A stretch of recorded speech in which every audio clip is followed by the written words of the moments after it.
wabarakatuh. Di sini saya Muhammad Haidar Atamami bersama rekan saya Nisa Fi Amanillah akan memaparkan sebuah materi yang mana yakni teori persaingan dalam organisasi. Langsung saja, persaingan akan selalu terjadi termasuk dalam suatu organisasi sebagai penyebab secara internal. Setiap organisasi membutuhkan perubahan ke arah yang lebih baik karena tuntunan, keadaan, dan zaman. Sehingga secara eksternal, lingkungan selalu dinamis, menyebabkan suatu organisasi harus berubah untuk menyesuaikannya. Oleh sebab itu, faktor eksternal menjadi kekuatan bagi organisasi untuk melakukan perubahan. Adapun 6 faktor menjadi pendorong persaingan bagi suatu organisasi. Yang pertama yakni perubahan teknologi terus meningkat. Yang kedua, persaingan semakin intensif dan menjadi lebih global. Yang ketiga, pelanggan semakin banyak tuntutan. Yang keempat, profil demografis negara berubah. Dan yang kelima, yakni privatisasi bisnis milik masyarakat berlanjut. Dan yang terakhir, pemegang saham minta lebih banyak nilai. Analisis data yang saya temukan di Madura yang terdiri dari 4 kabupaten yaitu Bangkalan, Sampang, Pamekasan, dan Sumeneb memiliki total sekolah menengah pertama atau SMP yakni 171 lembaga, terdiri dari 147 SMP negeri dan 24 SMP swasta. Sedangkan terdapat Madrasah Tsanawiyah atau MTS 431 lembaga, terdiri 7 MTS negeri dan 424 MTS swasta. Pada tingkat Madrasah Aliyah, bila dibanding dengan SMA, SMK, maka jumlah Madrasah Aliyah juga mendominasi, yaitu 147 lembaga, terdiri dari 4 Madrasah Aliyah negeri dan 143 Madrasah Aliyah swasta. Sedangkan jumlah SMA dan SMK terdapat 76 lembaga, terdiri dari 56 lembaga negeri dan 20 lembaga swasta. Data ini berkembang, saat ini bisa bertambah dan mungkin turun karena tidak bisa mempertahankannya. Dengan kondisi ini, maka pembinaan terhadap madrasah juga penting untuk dilakukan agar dapat melakukan reposisi organisasi menuju pembaharuan sehingga ekstensi madrasah tetap terjaga. Oleh karena itu, reposisi madrasah ditujukan berkembangnya identitas lembaga tersebut. Pada akhirnya akan melahirkan sosok yang memiliki identitas karena pembinaan madrasah dengan ciri khasnya. Berdasarkan hal ini, maka madrasah hendaknya segera melakukan perubahan organisasi dalam rangka menghadapi persaingan global agar ekstensi madrasah tetap terjaga. Formulasi strategi yang digunakan tentunya menyesuaikan kondisi masing-masing madrasah, sebab madrasah yang ada mempunyai posisi yang berbeda, baik secara mutu, kualitas sumber daya manusia, serta komponen pendukung lainnya.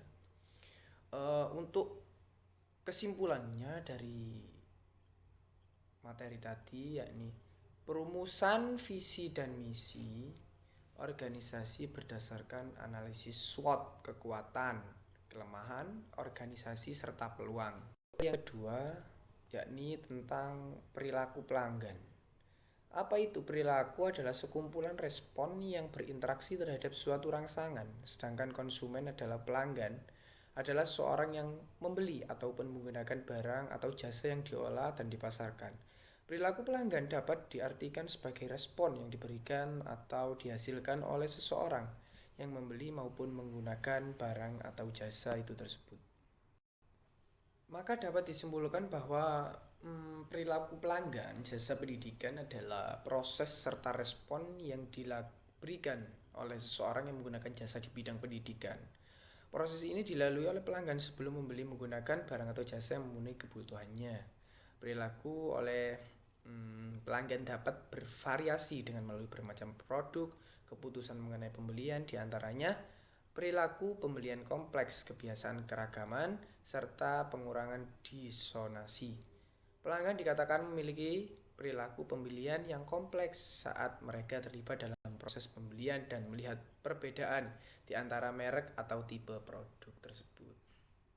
Yakni tipe pasar dan segmentasi pasar, yang mana pada dasarnya di setiap kalangan masyarakat selalu ada kelompok-kelompok yang mempunyai kebutuhan dan keinginan yang relatif serupa terhadap sebuah lembaga pendidikan, memuaskan keseluruhan kalangan masyarakat sekaligus dengan sebuah produk jasa pendidikan adalah usaha yang sia-sia atau hampir tidak mungkin, sebab tidak semua orang mempunyai minat terhadap produk jasa pendidikan yang kita tawarkan. Saya ambil contoh, misalkan sebagian orang berminat untuk masuk pada sebuah lembaga pendidikan, pondok pesantren, dan sebagian lagi menginginkan untuk masuk ke sebuah lembaga pendidikan umum.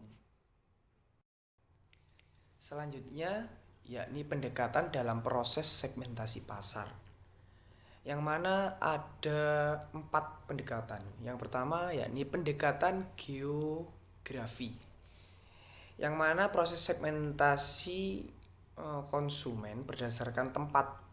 Maksudnya orang yang tinggal di daerah yang punya kebutuhan dan keinginan sama, dan keinginan ini berbeda dengan kebutuhan dan keinginan orang-orang yang tinggal daerah-daerah lainnya.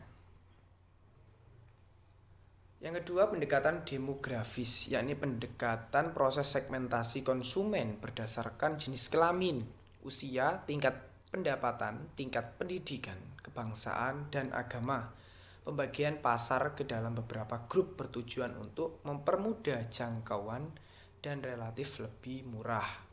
Untuk yang ketiga, pendekatan psikografis, yakni proses segmentasi konsumen didasarkan pada minat siswa atau peserta didik terhadap jurusan yang akan dipilih. Yang keempat, yakni pendekatan perilaku segmentasi, yakni kelompok-kelompok tersebut didasarkan pada pengetahuan, sikap, pemakaian, atau tanggapan konsumen terhadap suatu produk tersebut. Adapun manfaat proses segmentasi pasar yang pertama yakni mendesain jasa yang lebih responsif terhadap kebutuhan pasar jasa pendidikan. Yang kedua, menganalisis pasar jasa pendidikan. Ketiga, menemukan peluang jasa pendidikan. Keempat, menguasai posisi yang superior, unggul dan kompetitif jasa pendidikan. Dan yang terakhir, menemukan strategi komunikasi pemasaran jasa pendidikan yang efektif dan efisien. Untuk materi yang selanjutnya yakni tentang faktor-faktor yang mempengaruhi organisasi. Mutu pendidikan merupakan hal yang sangat penting. Di dalamnya terdapat aspek-aspek yang terdiri dari input, output, dan keluaran. Titik yang paling terpenting dalam mutu pendidikan yakni pada bagian proses dan hasil. Dengan demikian, untuk pencapaian upaya mutu pendidikan yang baik di madrasah, diperlukan strategi yang baik dan matang untuk merealisasikannya. Faktor kunci keberhasilan merupakan faktor-faktor yang berpengaruh dan berfungsi untuk lebih memfokuskan strategi organisasi dalam rangka pencapaian misi dan visi secara efektif dan efisien. Faktor kunci tersebut berupa potensi, peluang, tantangan, hambatan, seperti sumber daya, dana, sarana, dan prasarana yang dimiliki oleh suatu madrasah tersebut. Dengan demikian, faktor kunci keberhasilan sangat membantu dalam mengembangkan suatu perencanaan strategis agar lebih mudah dalam mengomunikasikan dan dilaksanakan dan memfokuskan serta memantapkan perencanaan sebagai jembatan antara visi dan misi organisasi.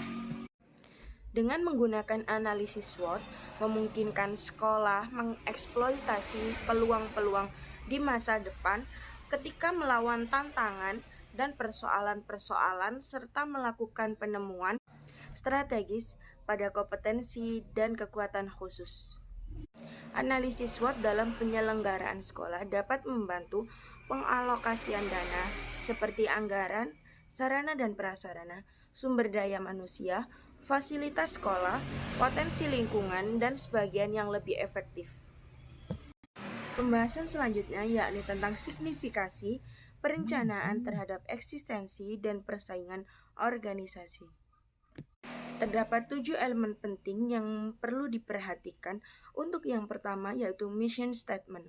Dalam mission statement terdapat misi organisasi yang mendeskripsikan hal-hal apa saja yang dilakukan oleh organisasi untuk meraih visinya. Dengan memiliki misi yang jelas, maka organisasi akan lebih fokus pada kegiatannya untuk mencapai tujuan dari visinya.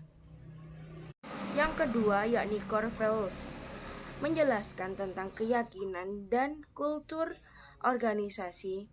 Core values adalah suatu hal yang membantu organisasi untuk mencapai visi dan misinya. Yang ketiga yakni vision statement. Visi organisasi adalah suatu hal yang menyatakan arah organisasi untuk di masa kedepannya, yang dimana visi organisasi biasanya berlaku untuk 3 tahun atau 5 tahun untuk di masa depan sesuai dengan kebutuhan organisasi tersebut. Yang keempat yakni tujuan jangka panjang. Tentukan terlebih dahulu tujuan jangka panjang suatu organisasi sebelum menentukan strategic plan.